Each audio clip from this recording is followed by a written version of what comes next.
Boa noite, meus amigos. Boa noite, minhas amigas. Nós estamos aqui na Sociedade de Estudos Espíritas Francisco de Assis, hoje, dia 6 de novembro de 2024. E nesse horário nós estudamos essa obra aqui, ó, O Sermão do Monte, de Cláudio Fajardo, né? O Sermão do Monte. Nós estamos estudando Bem-aventurados os pacificadores, porque eles serão chamados filhos de Deus. E o item de hoje é porque eles serão chamados filhos de Deus. Mas antes de iniciarmos, eu vou pedir para a Denise. Denise, faz a nossa prece de abertura, por favor, minha amiga. Hoje não, Rosa. Então, gratos ao nosso Pai Celestial, com o nosso coração, com os nossos corações felizes por mais uma oportunidade de estudo, de reflexão, onde temos a oportunidade de unirmos nossos pensamentos, refletirmos e que possamos, Senhor, retirar todos esses ensinamentos, as, as maravilhosas lições que nos chegam e possamos apreendê-las e utilizarmos no na nossa vida diária, nos nossos menores atos, para assim alcançarmos, Senhor, os seus braços amorosos que nos sustentam e dirigem sempre. Obrigado, Pai, pela proteção, pelo amor e pela misericórdia. E permaneça, Senhor, em nossos corações, hoje, agora e para todo sempre. E assim seja. Graças a Deus. Bem, vamos iniciar aqui o nosso estudo, né? Como eu falei, bem-aventurados os pacificadores, porque eles serão chamados filhos de Deus. E hoje vamos estudar por que eles serão chamados filhos de Deus. Então, o Cláudio Fajardo escreve assim: a expressão serão chamados nos dá a entender uma forma de reconhecimento. Quer dizer, eles serão chamados filhos de Deus, então é uma forma, né, de reconhecer aquela criatura. Somos chamados da maneira que as pessoas nos conhecem, de forma que todos possam entender de quem se fala, e nós também possamos atender ao chamado. Desta forma, no mundo, temos um nome, um apelido, ou uma forma qualquer que expressa uma maneira em que as pessoas possam nos referenciar. Então, eu não sei, hoje em dia, até que a gente não vê muito isso, não. Mas lá uns anos atrás, 10, 15, 20 anos atrás, o movimento espírita, não quer dizer que não seja feito hoje, mas era uma coisa que chamava a atenção. As pessoas, quando falavam do espírita, diziam, o espírita pratica muita caridade. Eu não sei se vocês lembram disso, né? Eles diziam, o espírita, ele pratica muita caridade. Então, o espírita era muito reconhecido por isso, porque estava sempre entregando quem tinha, ajudando as pessoas, né? Então, as pessoas reconheciam. Uma das formas de reconhecer o espírita era porque ele praticava muito caridade. Não sei se vocês lembram disso, mas normalmente, quando o pessoal falava, né, eu chamava o pessoal do centro de mesa branca. Era assim que primeiro era identificada os espíritas, de centro de mesa branca, que era centro de mesa e sempre tinha aquela toalha branca. Toalha branca. Porque tinha o centro de terreiro, que era um banda candomblé, e o centro de mesa. Então, o centro de mesa era como as pessoas faziam a diferença, né? Então, quem era de terreiro, candomblé, umbanda, ou então a pessoa dizia assim, você trabalha, eu trabalho do centro de mesa. Aí o pessoal sabia Identificava. que era o espírita, que estudava as obras de Allan Kardec. Era uma forma de reconhecer o espírita. Ah, ele trabalha do centro de mesa. Então, todo mundo já sabia que era a diferença, né? O espírito trabalhava no centro de mesa. E Será que esse mesa... tinha essa característica de praticar muita caridade, Verdade. né? Então, as pessoas falavam muito sobre isso. Ah, ele pratica caridade. Ele é de centro de mesa. Então, Ô, e Rose, aí, fale. será que esse termo centro de mesa se referia à mesa mediúnica? Não, é um estudo. Porque normalmente, quando você assistia uma palestra, tinha plateia. Eu cheguei aí em centro, que era assim, que tinha essa toalha branca. Lá no seu, aí no início até tinha. Aí, do dia que eu ia dar estudo, eu até mandava tirar. Aí tinha a plateia, tinha aquela mesa que ficava a direção da mesa, né, quem ia fazer palestra. E normalmente eles botavam uma toalha branca. Até hoje você ainda encontra alguns centros assim. Botava uma toalha branca na mesa, com jarro de flores, os livros de Allan Kardec. Não sei se vocês chegaram aí a algum centro espírita que era assim, com toalha branca. Então a pessoa fala, fala, O David. espírito o centro espírita que eu frequento ainda é assim.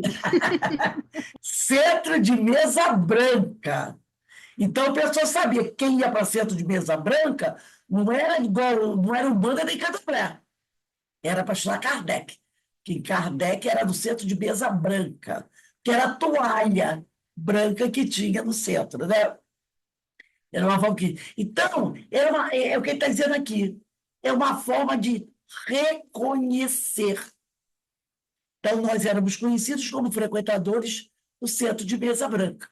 Como também podemos ser reconhecidos como os filhos de Deus. Quem seriam os filhos de Deus? Aqueles que estão fazendo tudo para seguir o exemplo de Jesus. Então, o que ele diz aqui? A expressão serão chamados nos dá a entender uma forma de reconhecimento. Somos chamados da maneira que as pessoas nos reconhecem. Então, como eu falei aqui no passado, o pessoal que é do Centro de Mesa Branca faz muita caridade. Então, o espírito era reconhecido por praticar muita caridade, né? De forma que todos possam entender de quem se fala. E nós também possamos atender ao chamado. Desta forma, no mundo temos um nome, um apelido, ou uma forma qualquer que expressa uma maneira em que as pessoas possam nos referenciar. Tá? No plano das conquistas espirituais, não existe nada gratuito. Tudo é alcançado mediante esforço próprio. Então, do ponto de vista espírita, você não tem nada de graça.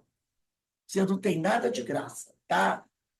Tudo é conquistado, né, mediante o esforço próprio.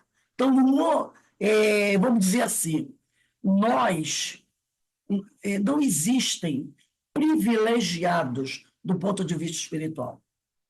Não existe privilegiados, sabe? Aquela pessoa ali é protegido dos espíritos.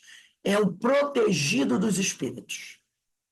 Não existe isso. Poderia, assim, então, dizer que, do ponto de vista espiritual, que ali em cima ele falou que herdarão as terras. Então, no ponto de vista espiritual, não há herança disso, é tudo conquista do Tudo próprio conquista. espírito. Porque no plano Exatamente. material a gente pode herdar, né? Com Mas certeza, ele pode herdar. E até no ponto de vista material, vamos dizer assim, de repente, numa casa espírita, pode ter um médium que até seja protegido do presidente da casa. Podem ter pessoas que têm, assim, vamos dizer, algumas preferências. Ele fala tão bem, sabe? Do nosso ponto de vista material, existem preferências, existe aquele que, de repente, se uma citação, um exemplo aqui, se ele não comparece a uma reunião, vem logo um presidente da casa e dá. Não, é que ele tem muitas ocupações. O outro, se falta, diz, poxa, meu Deus do céu, como você está faltando. Então, do nosso lado, existem preferências e protegidos. E a gente sabe disso, né? Existem preferências e protegidos. Agora, do ponto de vista espiritual, não existe nada gratuito. Tudo é alcançado mediante esforço próprio. Então, o que você conquista, o que você recebe, é de acordo com o esforço que você faz. Se você não faz esforço nenhum, Jesus já falou, a cada um segundo as suas obras. Não temos com quem reclamar, nem do que reclamar. A cada um segundo as suas obras. Você recebe aquilo que você merece. O que você se esforçou para conquistar é o que é teu. Tá? Aí ele diz assim, ser chamado disso ou daquilo, ser reconhecido desta ou daquela forma, denota conquista íntima do Espírito. Então, por exemplo, Jesus é um Cristo. Por quê? Porque eu já ouvi dizer, de um companheiro católico, porque ele é um preferido de Deus, porque ele é especial, né? Que eu insisti com a pessoa, mas ele é filho de Deus, como eu sou filho de Deus. Mas ele foi criado de uma forma especial. Com isso, está desvalorizando o esforço que ele fez, não é? Está desvalorizando o esforço que ele fez. Se ele é o Cristo, esse título não chegou de graça. Deus olhou para ele e disse assim: vou criar você de forma especial. Você terá privilégios que eu não darei a outros.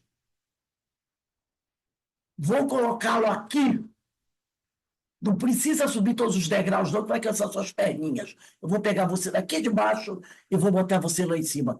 Não é assim que funciona. Cada um tem aquilo que conquistou com seu próprio esforço. Então, se ele é o Cristo, ele fez por onde chegar a esse ponto. Como diz o outro, muito suor e muita lágrima. Muito suor e muita lágrima. Suor do trabalho, do esforço, e a lágrima, né, do sofrimento, das dificuldades. Então, ele diz aqui, ser chamado disso ou daquilo, ser reconhecido desta ou daquela forma, denota a conquista íntima dos filhos. Meu nome é Legião, está lá em Marcos, capítulo 5, versículo de 6 a 10. Quem quiser anotar aí, uma setinha, Marcos, capítulo 5, versículo de 6 até 10. Meu nome é Legião, disse o espírito obsessor, ao ser indagado pelo Cristo, como a referenciar a posição em que se encontrava naquele momento evolutivo. Ele disse, meu nome é Legião. Então, quando ele disse meu nome é Legião, todo mundo entendeu. Todo mundo entendeu o que ele estava querendo dizer. Então, esse Legião mostrou o quê? Em que ponto ele estava no grau evolutivo. Meu nome é Legião. Até porque era o espírito quê? Obsessor. Ele disse, ele quis dizer o quê? Eu represento muitos. E muitos me representam. Meu nome é Legião. Tá? Isso do livro Pensamento e Vida, lembra? Nós, né, nós representamos muitos e muitos nos representam. No caso, é Capítulo Marcos, 8. Oi? é Marcos. Marcos, Evangelho de São Marcos, capítulo 5, versículos de 6 até 10. Que aí conta toda a historinha, né? Meu nome é Legião. Disse o espírito obsessor, ao ser indagado pelo Cristo, uma referência à posição em que se encontrava naquele momento evolutivo. Filhos de Deus somos todos. Ele nos criou E foi o próprio Cristo quem nos mostrou ser Ele nosso Pai. Mas ser chamado filho de Deus requer outras conquistas. Não é apenas porque todos nós somos filhos de Deus, mas quando alguém te reconhece como um filho de Deus, é diferente de dizer assim: ah, todo mundo é filho de Deus. Todo mundo é filho de Deus. Mas quando alguém reconhece você, né, por um filho de Deus, isso tem um peso. Não significa a mesma coisa de que todos somos filhos de Deus. Quando você é reconhecido, é quase como um título, né? Um filho de Deus. Então ele diz aqui: em nossa vida comum, muitas vezes vemos certos elementos tão distantes da maneira de ser de seus pais que não são por estes considerados como filhos. Ou, em outras vezes, estes é que não têm seu genitor como tal. Então, se uma criança nasceu da união de um homem e de uma mulher, naturalmente, você diz o quê? Esta criança é filho deste homem e desta mulher, certo? Mas dependendo do comportamento dele, é isso que ele está querendo falar com o tal filho de Deus. Aqueles pais podem não considerá-lo como filho, apesar dele ser filho biológico. Mas ele age de uma forma tão contrária à educação que recebeu que os próprios pais não o consideram como um filho. Da mesma forma, um filho, ao ver os pais agindo de forma inadequada, possa dizer: eu não os considero meus pais, apesar deles serem biologicamente pais dele. É isso que ele está querendo dizer. Entendeu? Aí ele diz aqui: o Deus Pai é todo misericórdia, jamais deserda, jamais abandona seus filhos e os ampara a todo instante.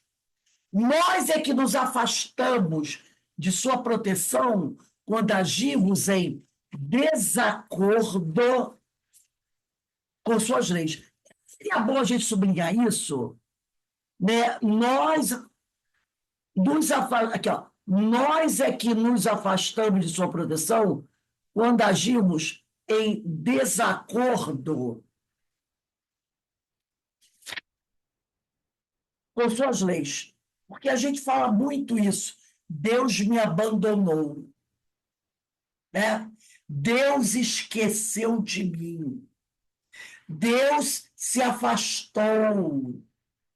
Não, Deus está sempre presente.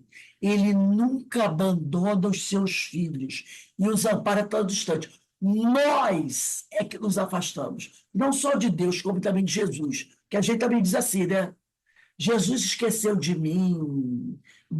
Jesus, ou Deus, só dá asas a quem sabe voar. Essas frases. Deus só dá asas. Quando você diz isso, que Deus só dá asas a quem sabe voar, o que você está querendo dizer? Que Deus te abandonou. Que Deus te deserdou. Ele só dá asas a quem não sabe voar. Quer dizer, ele não está vendo a minha capacidade. Eu quero dizer que eu sei voar. Então, por que ele não me dá asas? Ele só dá asa a quem não sabe voar. Eu estou criticando Deus. Estou criticando a justiça de Deus, a sabedoria de Deus, o amor de Deus. Nesse momento, eu me afastei dele. Eu me afastei dele.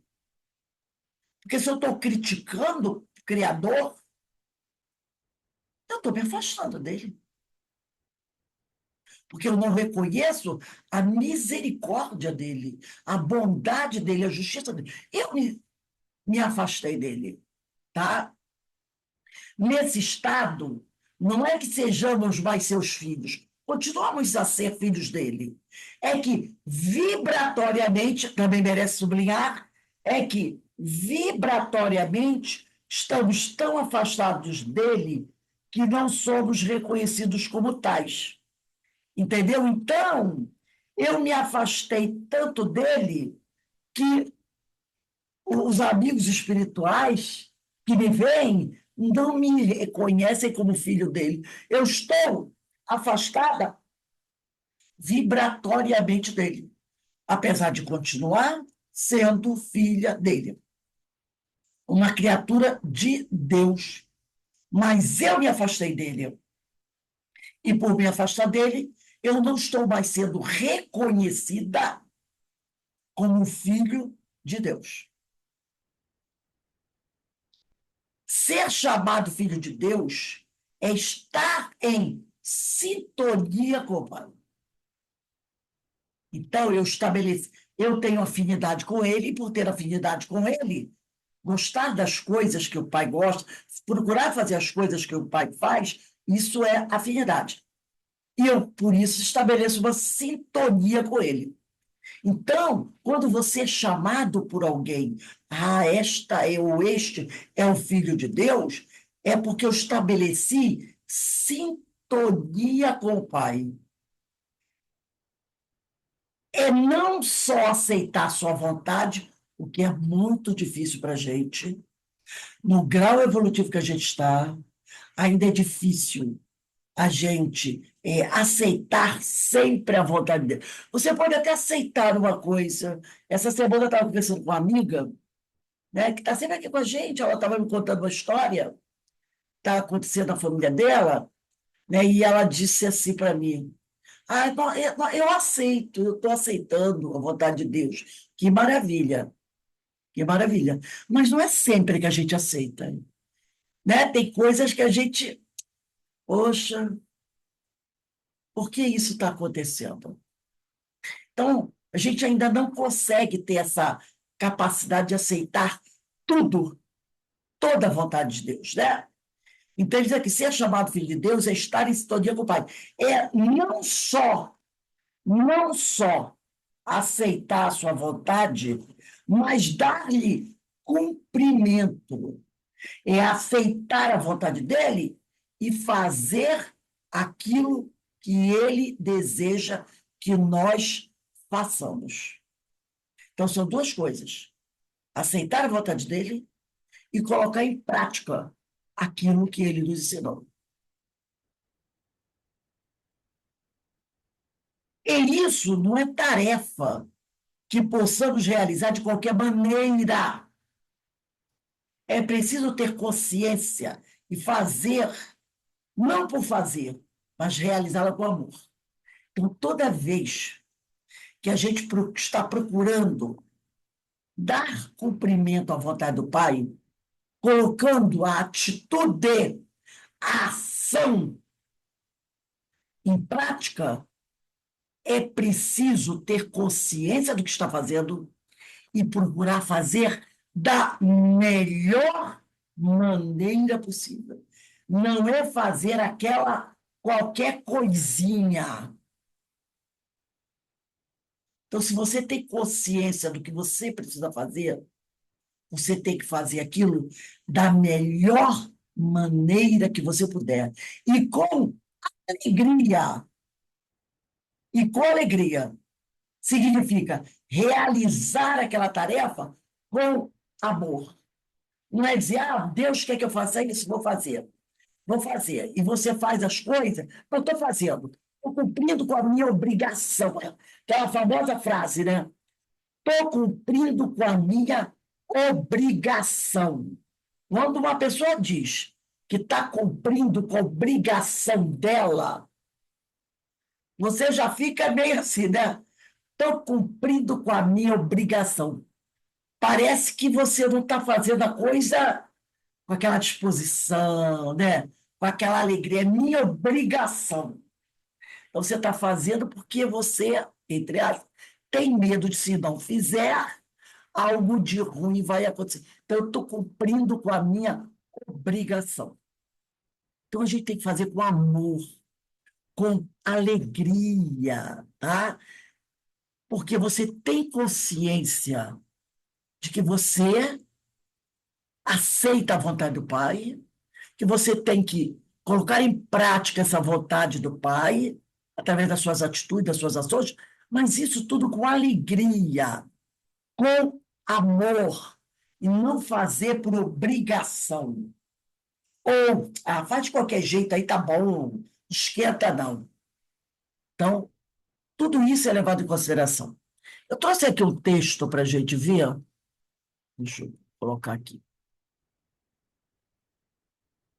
do livro Sermão da Montanha, do Humberto Roden. Deixa eu pegar aqui, esse aqui.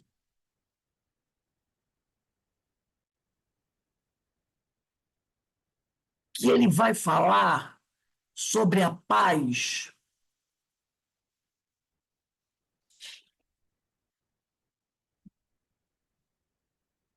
Ele vai falar sobre essa paz, sobre essa harmonia que existe naquele que é chamado, que é reconhecido como filho de Deus, tá? Porque esse está em sintonia, como disse Cláudio Fajardo, com o Pai. Então, esse que está em sintonia com o Pai é reconhecido como filho de Deus. Então, ele diz assim: a paz nasce, portanto, de uma profunda sabedoria, do conhecimento da verdade sobre si mesmo. Eu sou um filho de Deus. E eu sei por que sou. Porque estou procurando fazer a vontade do Pai, colocando em prática tudo que Ele ensinou da melhor maneira possível, mas com muita alegria, com muito amor. Quem conhece essa verdade é livre de todo ódio, tristeza, rancor, senso de perda e frustração. Uma pessoa profundamente harmonizada em si mesma irradia harmonia ao redor de si e satura dessa empoderável e benéfica radiação todas as coisas. As suas auras benéficas, quer dizer, a sua atmosfera espiritual, né, benéfica, envolve em tudo, em um halo de serenidade e bem-estar, de fascinante leveza e luminosidade, que atuam imperceptível, porém, seguramente sobre outras pessoas receptivas. O homem que estabeleceu a paz de Deus em sua alma é um poderoso fator para restabelecer a paz em outros indivíduos e, através destes, na sociedade. Não é necessário que fale muito de paz, que aduza, né, que trate eruditos argumentos pró-pace, pró-paz. Basta que ele mesmo seja uma fonte abundante e um veemente foco de paz. Esse é o verdadeiro Filho de Deus. O filósofo místico norte-americano Emerson disse, certa vez, a um homem que falava muito em paz, mas não possuía paz dentro de si: não posso ouvir o que dizes, porque aquilo que és troveja muito alto. Quem não é pacificado dentro de si mesmo, não pode ser pacificador fora de si. A conquista definitiva e sólida da paz, da alma, é fruto de uma grande guerra, guerra que o homem declara a si mesmo, isto é, a seu velho ego. O reino dos céus sofre violência e os que usam de violência o tomam de assalto. Então, nós temos que travar a grande batalha, tá? E com quem é essa batalha que nós devemos travar?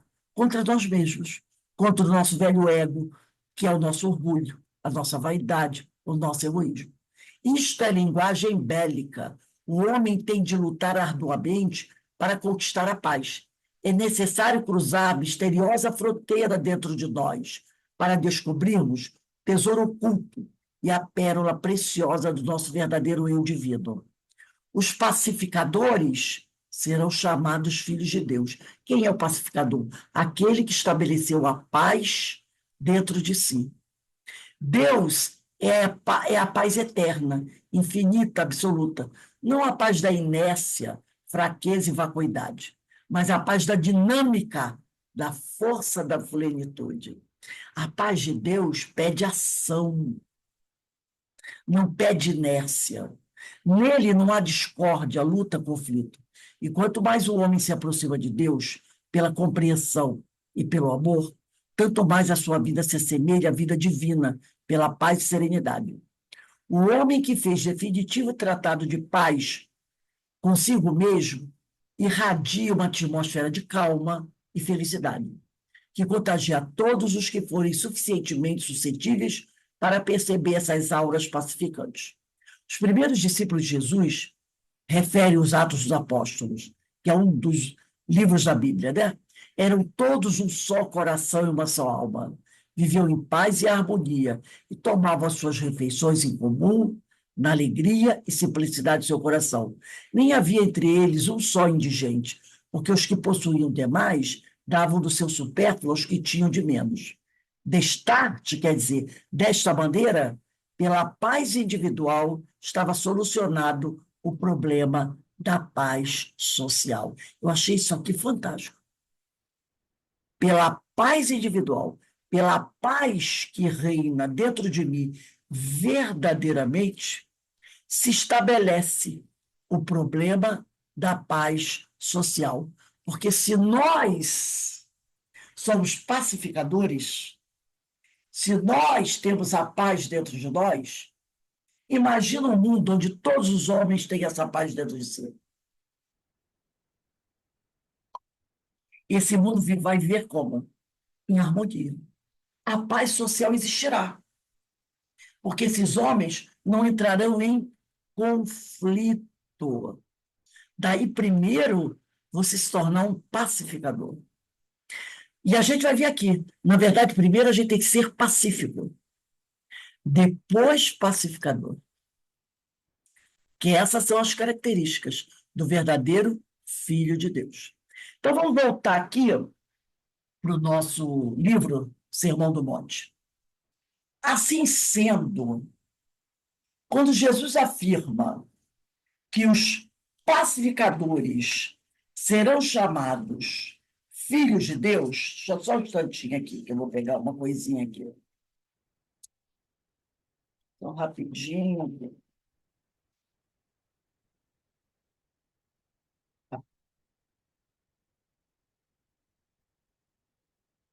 Dessa maneira, assim sendo, quando Jesus afirma que os pacificadores serão chamados filhos de Deus, é porque estes já vivem o amor em sua intimidade. E através desta vivenciação, levam o reino a todas as pessoas, desarmando e desarticulando a treva em suas origens. E aonde é que está a treva em sua origem? Ela está no mundo? É no mundo que essa treva está?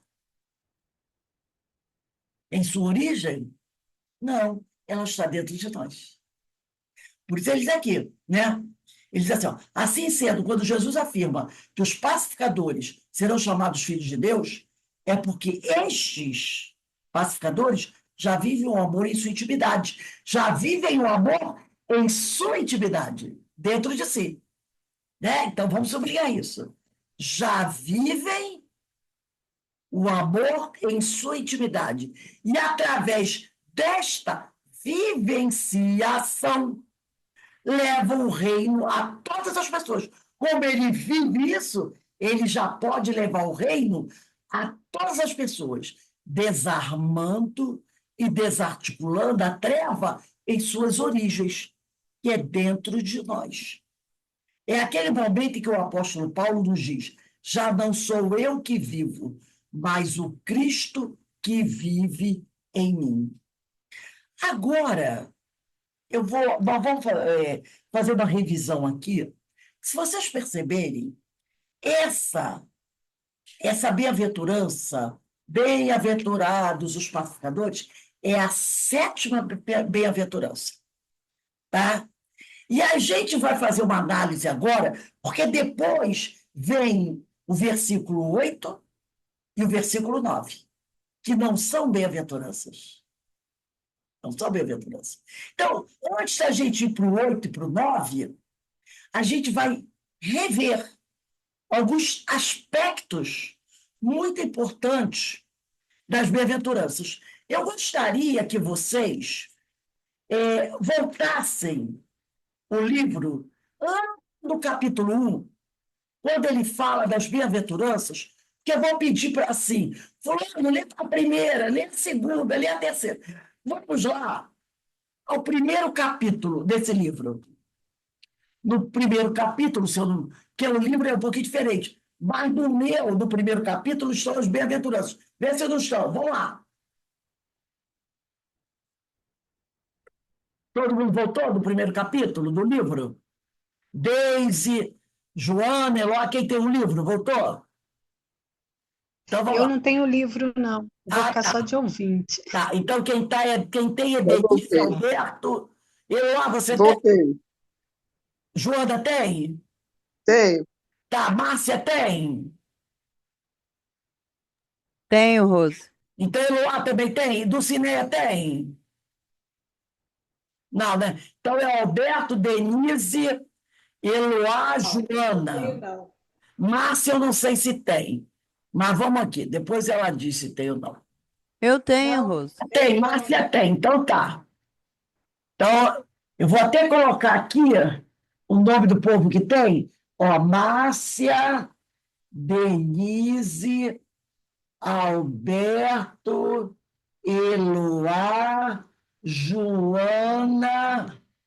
Tem mais alguém? Não, né? É só esses mesmo, não é isso? É, é só isso. Porque quem não tem é Dulcineia, quem não tem é. Deixa eu ver, Dulcineia, Deise. Deise. Tá. Sim, é Deise. Então tá. Eu já botei aqui o nome do pessoal que tem. Márcia, Denise, Alberto, Eloá, Joana. Tá. Eu vou compartilhar um texto aqui. Ó. Deixa eu abrir aqui. Tá aqui. Ó. Alguns aspectos das bem-aventuranças. Eu acho que está todo mundo vendo, né? Porque todo mundo já voltou ao primeiro capítulo. No primeiro capítulo só. Então vamos ver alguns aspectos das bem-aventuranças. O Velho Testamento é aquele Velho Testamento que começa lá no Gênesis, tá? Ele começa, aqui eu estou com a minha Bíblia aqui, o Velho Testamento, ele começa nos livros do Gênesis, que é o livro que fala da criação. E ele vai até ao livro de Malaquias, tá? Malaquias, Zacarias, que depois vai começar o Novo Testamento do Evangelho de Mateus. Então, o Velho Testamento, ele tem um estilo literário hebraico. Ele é todo narrado na língua hebraica. E a língua hebraica, ela tem seus nuances. Ela tem a sua estrutura semântica, ela tem o seu vocabulário, ela tem as suas expressões. É condizente com a cultura do povo hebreu. Já o Novo Testamento, que começa em Mateus e vai até Apocalipse, ele já tem um estilo literário grego. Por quê? Porque ele já foi traduzido para o grego. Quando ele começa a ser escrito, é mais ou menos 30, 40, 50 anos depois da morte de Jesus. Se bem que Mateus já tinha escrito durante o tempo que ele era um homem letrado, lembra? Ele foi coletor de impostos, e quem era coletor de impostos tinha que ter uma certa educação, saber ler, saber escrever, falar o latim, porque o romano falava latim, não falava hebraico, não iria falar hebraico nunca. Então, se ele tinha um funcionário que coletava os impostos, esse funcionário tinha que falar latim para conversar com os soldados romanos. Porque como é que ele ia trabalhar, ser funcionário de Roma, se ele não falasse a língua dos romanos? Ele falava a língua latina, ele falava o latim para se comunicar com os romanos, porque nenhum romano ia se rebaixar a falar o hebraico, que era a língua natural de Mateus. Porque o romano odiava os hebreus e os judeus. Odiava. Ele não ia se rebaixar a falar a língua daquele povo que ele odiava. Aquele povo que falasse a língua dele. E Mateus, como era um funcionário do Estado romano, falava essa língua. Então, quando ele começa a seguir Jesus, ele já vai fazendo umas anotações. Mais tarde, todas essas anotações do Novo Testamento vão ser traduzidas para o grego. Lucas era grego. Ele escreveu muitas cartas de Paulo. Ele escreveu, o evangelho dele é todo em grego. Então, esses novos textos de Marcos, João, de Lucas, de Mateus, já vão ser traduzidos para o grego, já vão ter um estilo literário grego, totalmente contrário do Velho Testamento.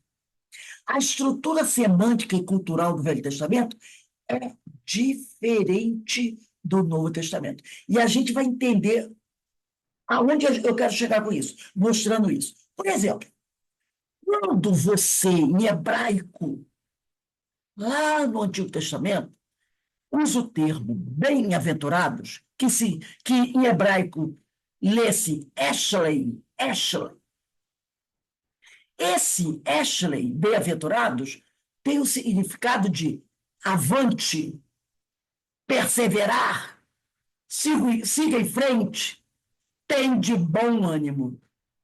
Então, quando você vê o hebreu, né, falar lá no Antigo Testamento em bem-aventurados, bem-aventuradas, ele está, isso em hebraico é Ashley, que significa avante, persevere, siga em frente, tem bom ânimo.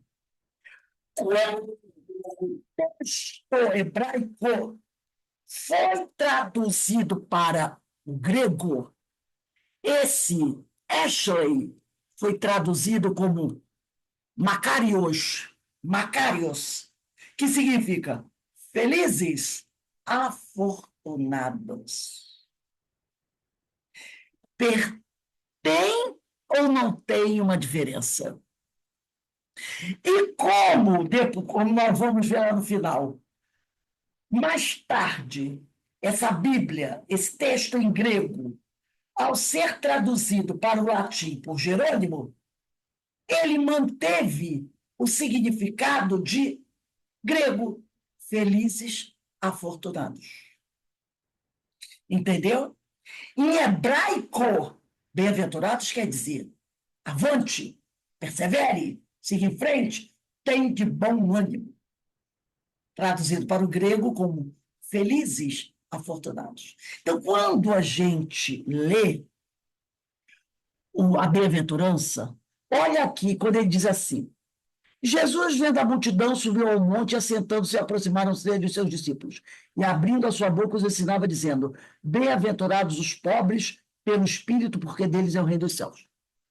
A gente, como usamos ali a Bíblia Latina, entendemos assim: felizes os pobres pelo espírito, porque deles é o reino dos céus. Mas, na realidade, quando Jesus disse ao povo bem-aventurados, ele não disse em grego.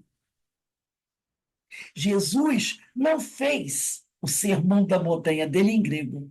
Em que língua que ele fez o sermão? Alberto, você pode me dizer qual foi a língua que ele usou para recitar o sermão do monte? O hebraico. Então, o que ele disse? Tem de bom ânimo, avante, siga em frente, vocês, pobres pelo espírito, porque deles é o reino dos céus. A palavra dele foi de incentivo. Tenham de bom ânimo os humildes, porque deles é o reino dos céus. Avante, persevere, sigam em frente. Esse é o sentido usado por Jesus no Sermão do Monte das Bem-aventuranças. E não o sentido do grego. Não o sentido do grego. Porque esse texto hebraico foi traduzido para o grego 40, 50 anos depois que Jesus morreu. Então, quando Jesus faz o sermão, ele faz para o povo judeu, para o povo hebraico, os seus iguais. Ele não ia fazer um sermão em grego. Ele sabia falar grego, é claro, mas ele não ia fazer um sermão em grego. Ele fez um sermão na língua dele, em hebraico. E quando ele diz bem-aventurados, Ashley, ele fala, ele não fala bem-aventurado, ele fala Ashley, porque é a palavra em hebraico. E o sentido dela é avante, persevere, sigam em frente, tenham bom ânimo, não desanimem. E não felizes. Não no sentido do grego, que aquele povo que estava ali não sabia falar grego, não falava o latim, que era a língua do romano. Ia saber falar grego? Claro que não. Então, o sentido do bem-aventurado é Ashley. Entendeu? As Bíblias católicas, elas têm 7 livros a mais que as Bíblias evangélicas protestantes. Esses livros, esses 7 livros a mais que as Bíblias evangélicas têm, são chamados deuterocanônicos, tá? Esses 7 livros que existem nas Bíblias católicas. Por isso que a gente sempre pede que a pessoa tenha um livro, uma Bíblia católica, porque senão você fica sem entrar em conhecer esses 7 livros, que são chamados deuterocanônicos. Eles são livro de Tobias, livro de Judite, primeiro livro de Macabeus, segundo livro de Macabeus, Sabedoria de Salomão, Eclesiástico ou Siraque, também chamado de Sirácida, Baruque, incluindo no último capítulo a Epístola de Jeremias. Então, se nós tivermos uma Bíblia protestante, é bem possível que você não entre em contato com esses 7 livros, que são chamados deuterocanônicos. Para os evangélicos ou protestantes, esses 7 livros são apócrifos, quer dizer, apócrifos, sem importância, tá? São livros sem importância. Para eles, mas não quer dizer que eles sejam sem importância. Os evangélicos ou protestantes consideram esses livros sem importância, por isso retiraram esse livro da Bíblia deles. As bem-aventuranças são 9, tá? São 9 as bem-aventuranças. E foram ditadas numa escala ascendente de virtudes, tá? São 9 as bem-aventuranças. Nós só estudamos 7 até agora. E elas têm uma escala ascendente de virtude. Lembra que desde o início, quando nós começamos a estudar, nós falamos que elas não estão colocadas naquela ordem ao acaso, que existe uma razão para que elas estejam nesta ordem que se encontram. E a gente vai ver. Essa ordem é uma escala ascendente de virtudes, quer dizer, é uma escala ascendente de conquistas. Elas estão colocadas de acordo com as conquistas que você deve fazer, seguindo uma ordem ascendente. As 7 primeiras que nós lemos aqui tratam de incentivo. Alberto, lembra a gente a primeira?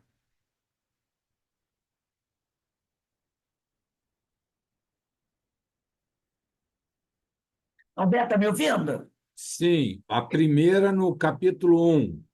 Isso, a primeira bem-aventurança. E Jesus, vendo a multidão, Não, subiu. só bem-aventurados, é a primeira. A bem-aventurança só. É porque talvez o meu seja diferente do Não, teu. não. Olha, tá assim. Esse é Jesus assentando, você não é para ler. Vai direto à bem-aventurança. Ah, bem-aventurados os pobres pelo Espírito, porque deles é o reino dos céus. Isso, primeira bem-aventurança. Denise, lê a segunda.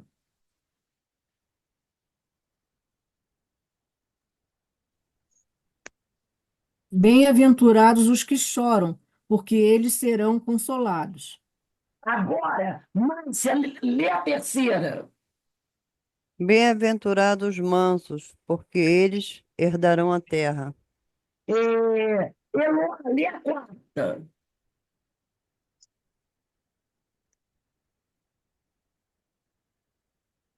Elô, está ouvindo? Eu acho que não, né? 1, 2, 3. Eloá, acho que ela não conseguiu. Eu vou ler. Bem-aventurados que têm fome e sede de justiça, porque eles serão fartos. Joana, lê a quinta. Não sei se o meu está diferente. Não, Bem-aventurados pacificadores. não, os misericordiosos. Não é o que está na página 16? Isso. Bem-aventurados os misericordiosos. Essa é a quinta. Meu Deus, eu não estou. 1, 2, 3, 4. É bem-aventurados limpos de coração, pois eles verão a Deus. Quinta é: bem-aventurados os misericordiosos, porque eles alcançarão misericórdia. O meu está Não, o na meu está página diferente. 15. O meu está diferente. Olha só. Na Primeira página 15, bem-aventurança. Joana.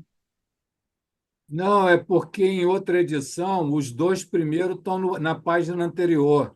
E deve ser o caso dela. Entendi. É porque aqui embaixo é uma nota imensa. Mas isso aqui é nota. Deixa que eu vou ler. Olha só, eu vou ler de novo. Diz assim: Eu me perdi aqui.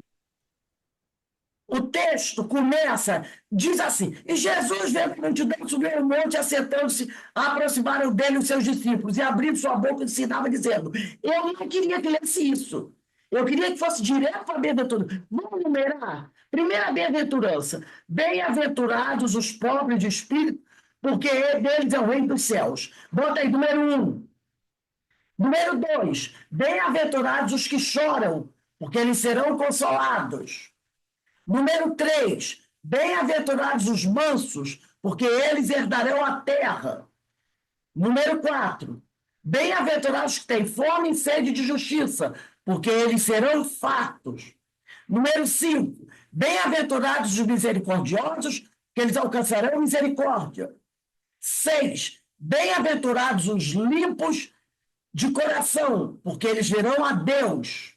7: bem-aventurados os pacificadores, que eles serão chamados filhos de Deus. Aí vem a 8 e a 9.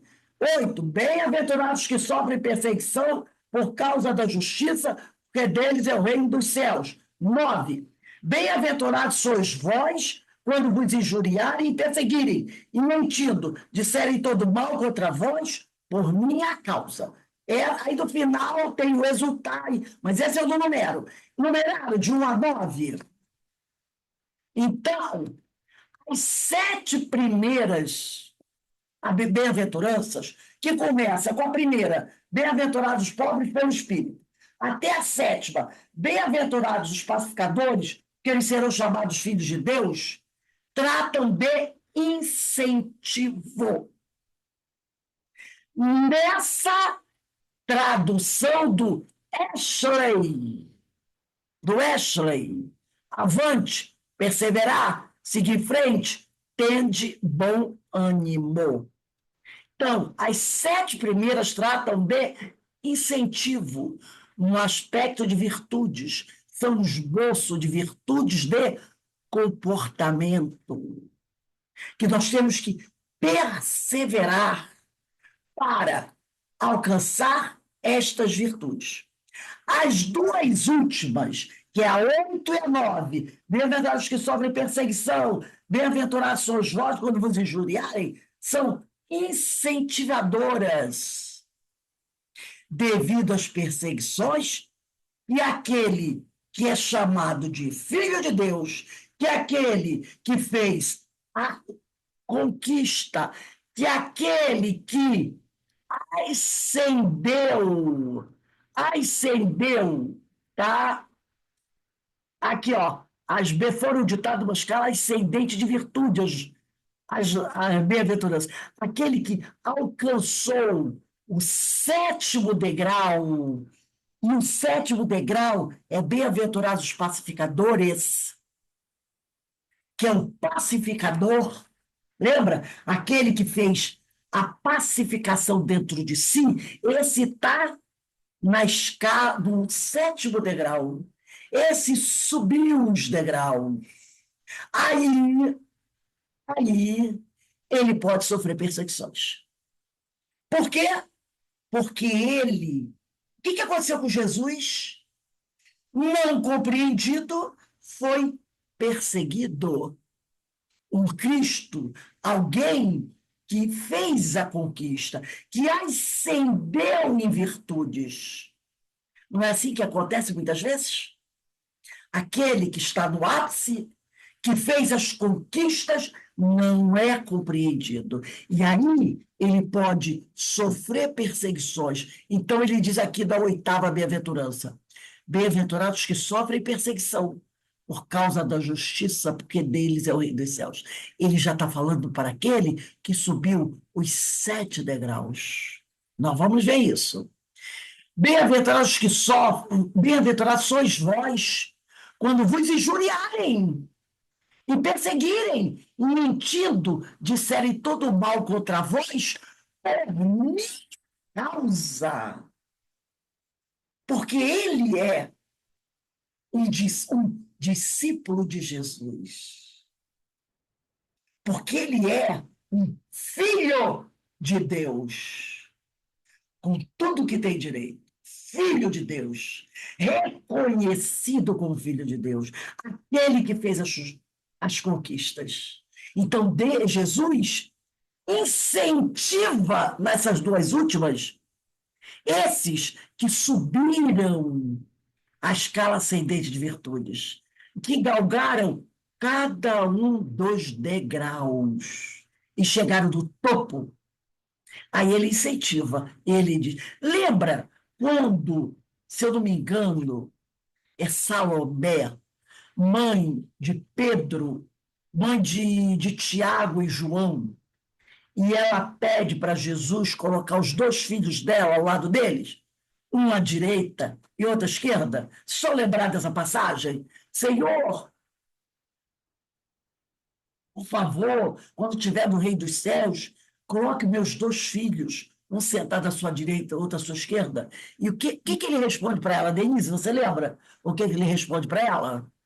E eles estão preparados para beber no mesmo cálice que ele. Exatamente.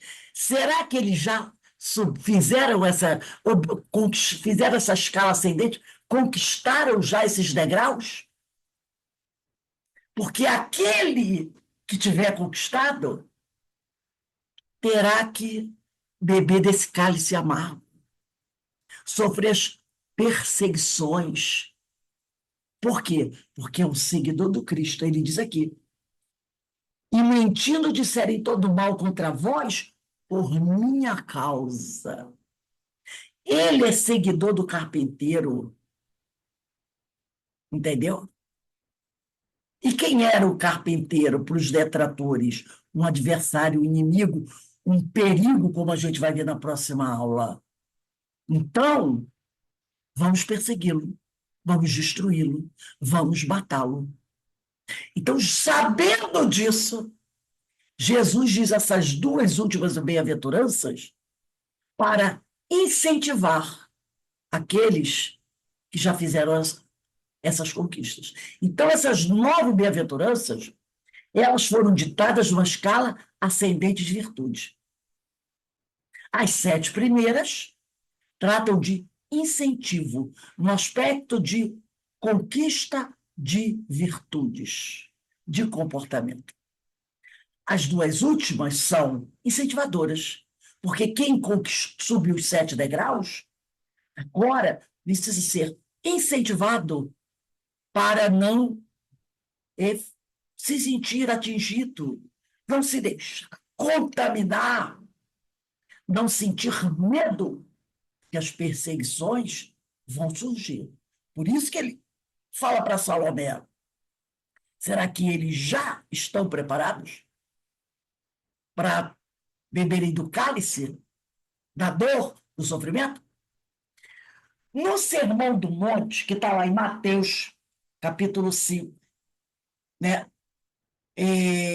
No Sermão do Monte, lá em Mateus, no capítulo 5, versículo de 1 a 12, temos as bem-aventuranças, como abertura. Mas o sermão vai mais além. O Sermão do Monte ocupa todo o capítulo 5, 6 e 7. Tem gente que acha que o Sermão do Monte é só as bem-aventuranças. Não. O Sermão do Monte, ele ocupa o capítulo 5, 6 e 7 de Mateus. Lucas, se eu não me engano, não sei se é Marcos ou Lucas, ele tem até traz alguns citações. Inclusive, nem é chamado Sermão do Monte, tem outro nome, Sermão da Planície, alguma coisa assim, tá? E ele só traz algumas citações desse sermão. Eu não tenho certeza se é de Marcos ou se é de Lucas. Mas o de Mateus traz o sermão completo desses 3 capítulos. E as bem-aventuranças só estão ali, do versículo 1 ao 12 do capítulo 5. O resto é o Sermão do Monte, tá? Esse Sermão do Monte é o conjunto dos ensinamentos do Cristo.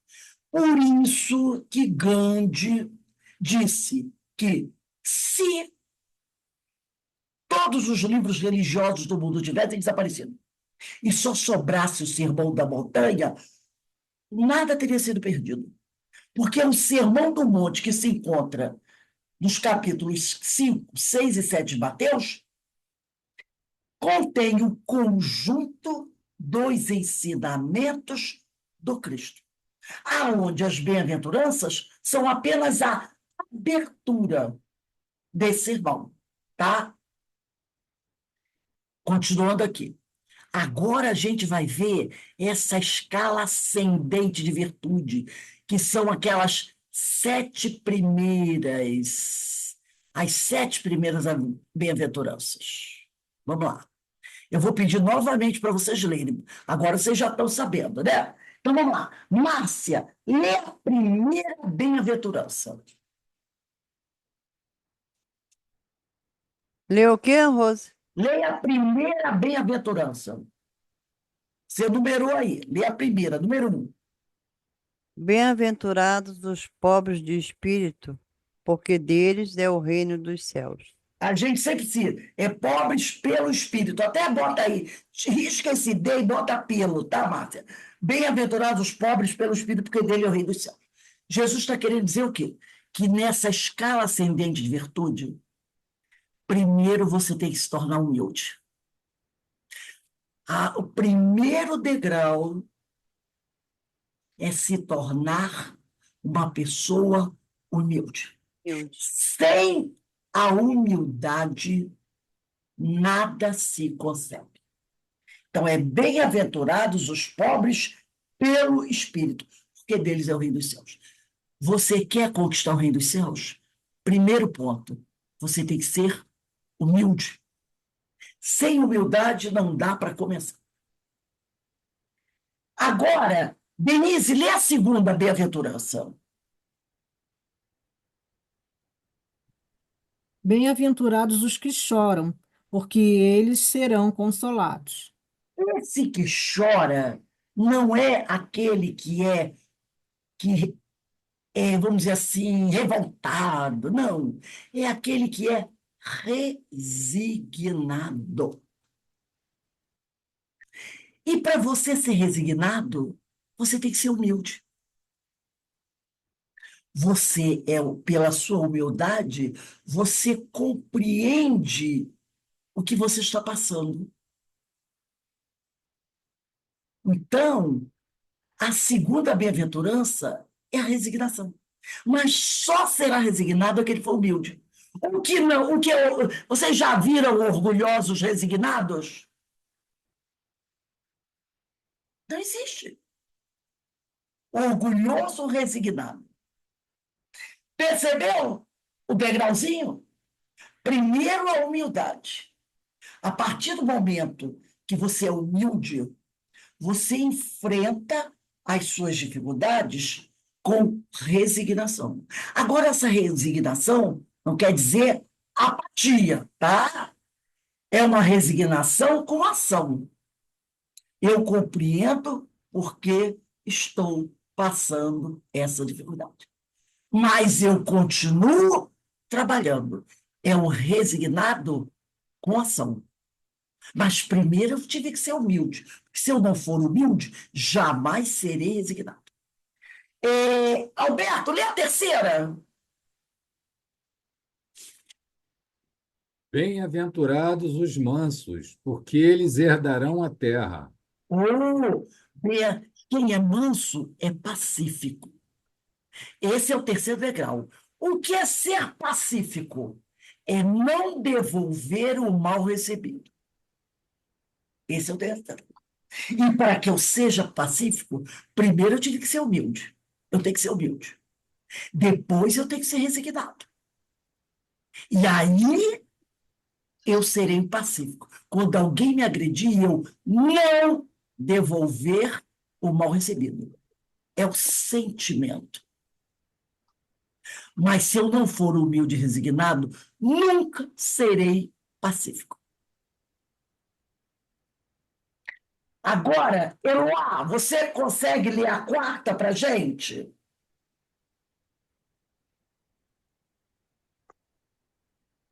Então, você numerou aí?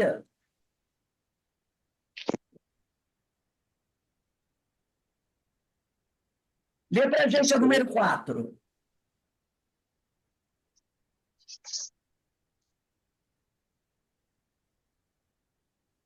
Conseguiu? Se não conseguir, deixa. A 4 diz assim: bem-aventurados os que têm fome e sede de justiça, porque eles serão fartos. Quem tem fome e sede de justiça são os justos.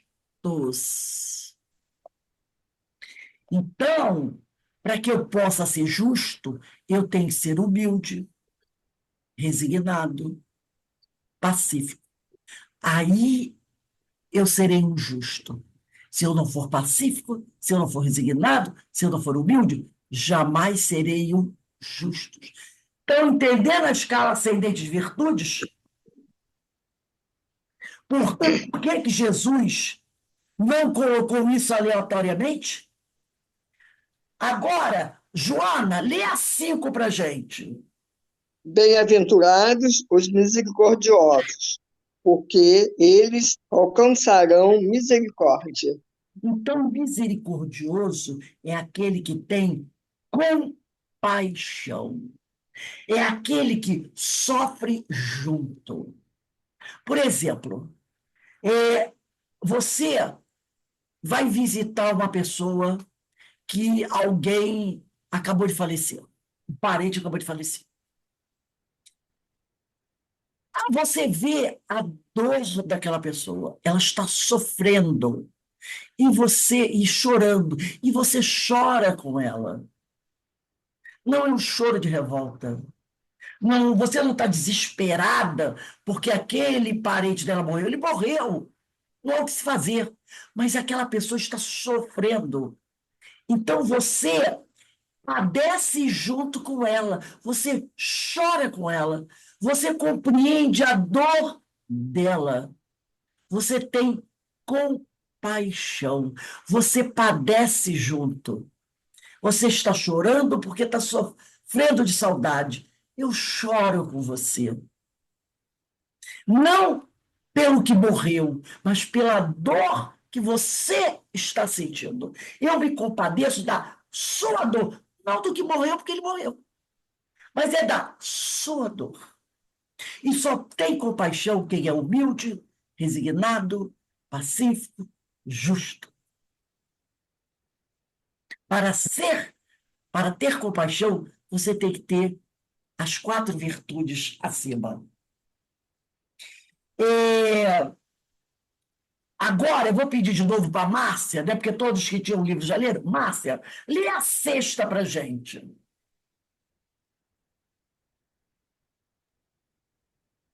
Bem-aventurados os limpos de coração, porque eles verão a Deus. Isso é muito importante. Puros de coração, limpos de coração, puros de coração.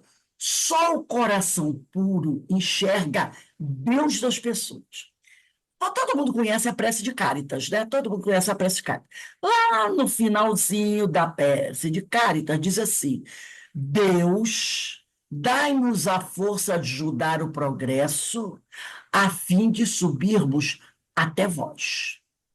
Dai-nos a força de ajudar o progresso, a fim de subirmos até vós. Dai-nos a caridade pura. Dai-nos a fé e a razão. Dai-nos a simplicidade que fará, olha só, dai-nos a simplicidade que fará de nossas almas o espelho onde se deve refletir a vossa imagem santa. Então, as nossas almas têm que refletir a imagem de Deus. Então, se a minha alma tem que refletir a imagem de Deus, eu também tenho que ter a capacidade de ver a imagem de Deus na alma do outro. Então, olha só, dai-nos a simplicidade que fará de nossas almas o espelho onde se deve refletir a vossa imagem santa. Então, na minha alma deve refletir a imagem santa de Deus.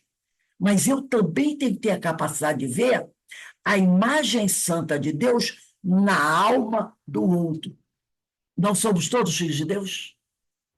Quando Jesus olhava para uma pessoa, vou botar entre aspas uma palavra, se essa pessoa era pecadora, Jesus via esse ser pecador naquela pessoa? Não. Ele via a imagem de Deus naquela alma.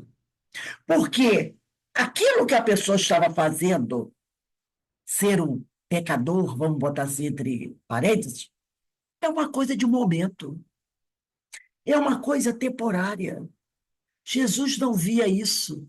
Jesus via o todo. Ele olhava para o irmão e via a imagem de Deus refletida naquela alma. Por isso ele nunca julgou ninguém. Quando ele olha para a mulher adulta, ele vê a imagem de Deus refletida nela. E nós, o que é que nós vimos? Se é um bandido, tem que morrer, tem que ser preso. A gente não vê a imagem santa de Deus refletida naquela alma. E ela está lá. Pode estar um pouquinho embaçada pelas coisas que aquela criatura fez. Mas nós temos que lembrar-nos que isso é temporário, porque ele é um espírito imortal.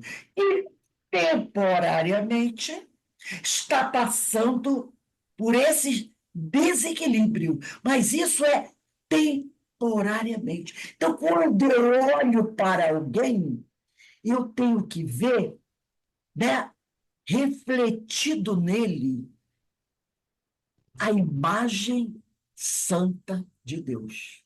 Eu tenho que olhar para a imagem dele como um espelho, onde se deve refletir a imagem santa de Deus. Como a gente não tem ainda essa pureza de coração, nós não conseguimos enxergar Deus das pessoas. Nós ainda não conseguimos enxergar Deus das pessoas. Horror. Fale. Eu lembrei agora daquela passagem do Paulo de Tarso, né, quando Jesus fala, acho que é para Ananias, né, que ele era o vaso escolhido, né? Então, quer dizer, Jesus conseguiu ver Sim, ali, via, né, muito exatamente. além do que as pessoas ali viam por causa do medo que tinha de Paulo, né? O vaso Pessoas viam escolhido. um homem, personalidade, o cavaleiro do Apocalipse, mas não viam o que Jesus via. A imagem santa de Deus refletida naquele espírito. E só aquele que já subiu esses 6 degraus Só esse que subiu os 6 degraus, o da humildade, o da resignação, o pacífico, o justo, o compassivo e o que tem o puro coração, consegue enxergar Deus das pessoas. Não importa o que essa personalidade do momento está fazendo. E essa prece de Cáritas nos diz isso. Dai-nos a fé e a razão, dai-nos a simplicidade que fará de nossas almas o espelho onde se deve refletir a vossa imagem santa. Então, na minha alma deve refletir a imagem santa de Deus. E na alma do outro também. E eu tenho que ter essa capacidade de ver essa imagem de Deus no outro, mesmo que ele esteja no momento difícil. E aí vem a sétima. Denise, lê a sétima bem-aventurança, que é o 7º degrau. Bem-aventurados os pacificadores, porque eles serão chamados filhos de Deus. 7º degrau. Lembra do 3º degrau? Pacíficos. 3º degrau. É não devolver o mal recebido, é o sentimento. 7º degrau. Devolver o mal recebido com o bem. Não é só não devolver, que o pacífico não devolve o mal recebido. Foi agredido? Não responde a agressão com outra agressão. No pacificador, além de não devolver o mal, ele devolve o bem. É a atitude. No pacífico, ele recebeu a pancada, ele tem o sentimento de que não vou buscar vingança. E ele para por ali. O pacificador é aquele que foi atacado e ele não busca vingança e devolve o mal recebido com o bem. É atitude. É aquele que já concretizou a paz dentro de si. É aquele que já se pacificou. Ser pacífico é diferente de ser pacificador. Primeiro, você se torna pacífico. Por isso que pacífico está no 3º degrau. Então, primeiro, você se torna pacífico. E depois você tem que se tornar justo, compassivo, ser puro de coração, para aí sim se tornar um pacificador. Então, ser pacífico é diferente de ser pacificador. Pacificador é aquele que estabelece a paz dentro de si, que derrotou o mal dentro de si. E não aquele que vai buscar fazer a paz fora. Então, ser pacífico é ter o sentimento da não retaliação. Agora, ser pacificador é aquele que busca devolver o mal que recebeu com o bem. Tem uma diferença muito grande. Porque às vezes você diz assim, fez mal para mim, eu não vou retaliar. Mas também tem o seguinte, não quero te ver mais. Não quero te ver mais. Não, o pacificador é aquele que você me agrediu, é verdade, mas eu te amo e vou buscar fazer o bem a você. E a 8 e 9 são aqueles que nós vamos estudar semana que vem, são aqueles que já fizeram as conquistas, que já subiram os 7 degraus e poderão ser perseguidos. Ashley, perseverem, tenham bom ânimo. Porque se você já subiu os 7 degraus, agora não pense que tudo vai ser maravilhoso para você. Você já conquistou a humildade, a resignação, é pacífico, é justo, compassivo, é puro de coração e é um pacificador.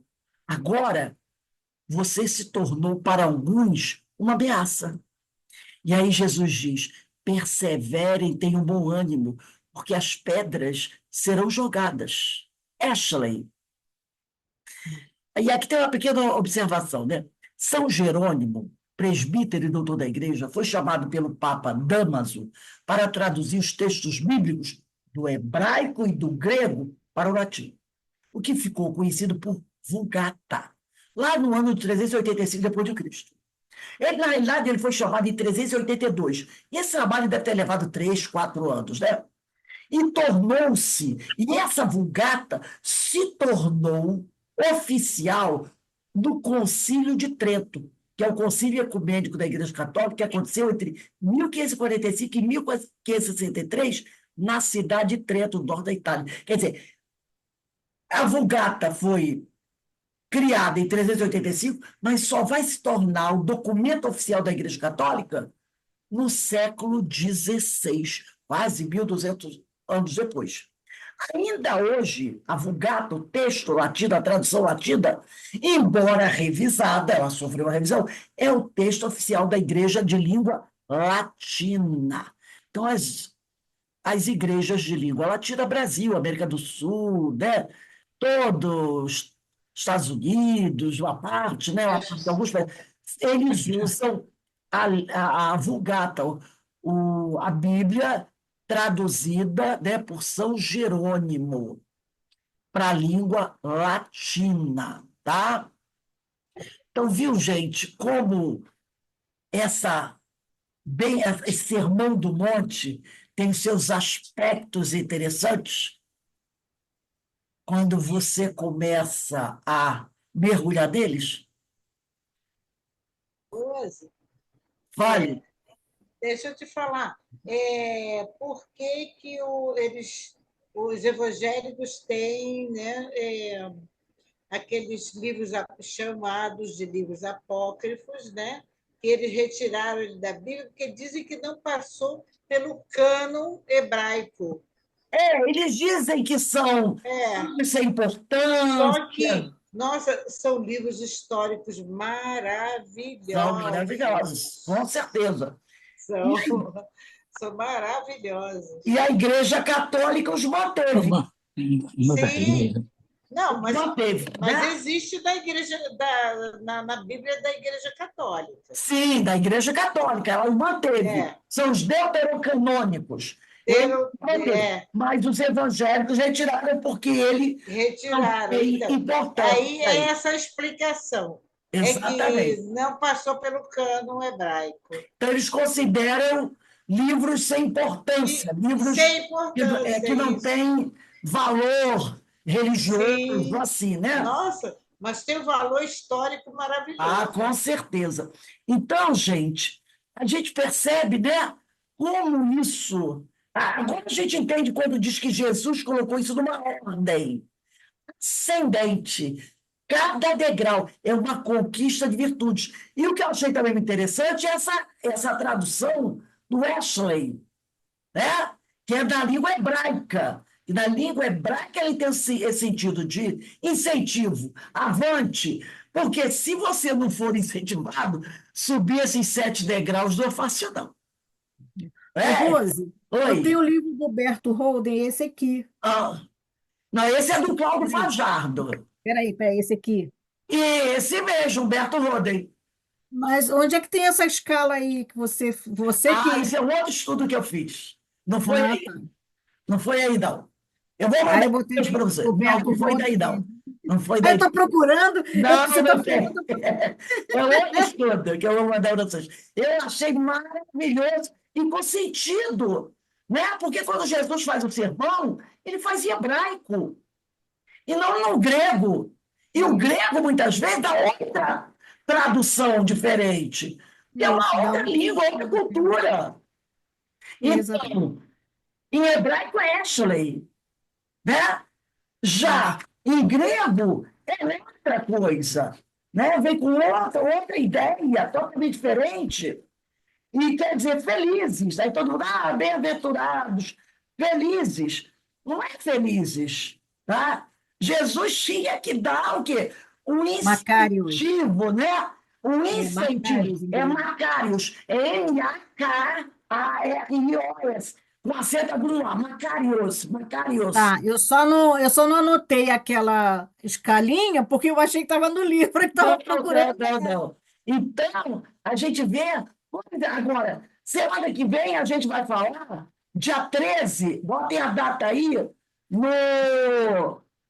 Não, deixa eu ler aqui. Botem a data dia 13 Bem-aventurados que Nesse, sofrem perseguição. deixa eu pegar aqui, onde foi, meu Deus? Dia 13, deixa eu ver aqui, me perdi aqui, olha. Eu botei a data e o troço sumiu. Bem-aventurados os que sofrem perseguição por causa da justiça, porque deles é o reino dos céus. Aí a gente vai agora falar um pouquinho desse incentivo aí que Jesus vai nos dar. Quer dizer, vai dar para aqueles que subiram os 7 degraus. Né? A gente vai entender por que Jesus vai dar esse incentivo. E por que eles vão ser perseguidos? Né? Por que as pessoas perseguem como Jesus foi perseguido? Porque Jesus fez a... Né? Por que eles vão ser perseguidos? Por que Paulo foi perseguido? Por que os discípulos de Jesus foram perseguidos? Então, bem-aventurados os que sofrem perseguição por causa da justiça, porque deles é o reino dos céus. Então, é o 8 e o 9. É o 8 e o 9. Então, muito interessante, né? E realmente aí a gente vai entendendo. Porque, assim, felizes, que felizes. Jesus tinha que incentivar, porque a subida não é fácil, não. Né? Por isso ele está ali nos incentivando, né? Achei muito lindo mesmo. Bem, gente, a gente vai encerrando aqui, que quando for 9h15, né, começa a nossa irradiação. Eu já mandei os nomes tudo direitinho para vocês. Dá tempo de beber uma aguinha e dar uma descansadinha. Então, vamos agradecer a Deus, agradecer a Jesus essa oportunidade, né, da gente mergulhar um pouco mais nesses textos, nesses ensinamentos maravilhosos e compreender um pouco mais a vontade de Jesus para conosco. E eu achei lindo também aquele encerramento da prece de Cáritas, né?